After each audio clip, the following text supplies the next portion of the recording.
clothing and transportation to those fleeing slavery.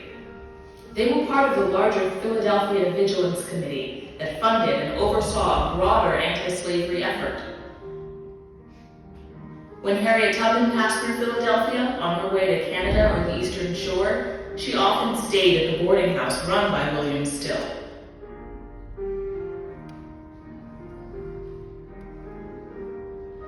And Still helped her coordinate her travels with other Underground Railroad agents.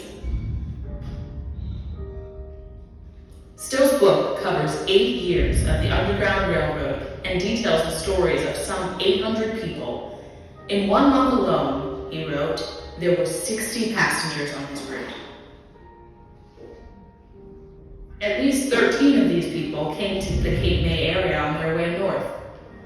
2 of these stories highlight daring freedom seekers who rowed small boats across the fierce currents of the Delaware Bay.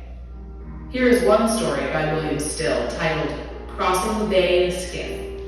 It recounts the bravery of William Thomas Cope, John Boyce Gray, Henry Boyce, and Isaac White.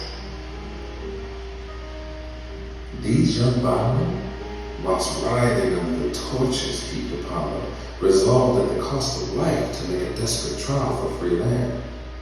So one Saturday evening, toward the latter part of January, the 4 young slaves stood on the beach near the Delaware and cast their longing eyes in the direction of the Jersey shore. A fierce gale was blowing and the waves were running fearfully high. With simple faith, they entered the skiff. Oft they felt that they were making the last stroke with their oars, on the verge of being overwhelmed by the waves. They summoned courage by remembering they were escaping for their lives. Late on Sunday afternoon the following day, they reached their much desired haven, the Jersey shore. They had reason to fear they were in danger.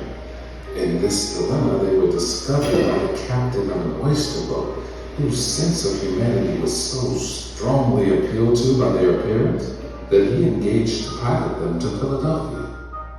William Still published this story and many others in 1872 at the request of the Pennsylvania Anti-Slavery Society. He continued to be a major civil rights leader until his death in 1902. Although he lived much of his later life in Philadelphia, he and much of his family were born and raised in South Jersey, where many descendants still live.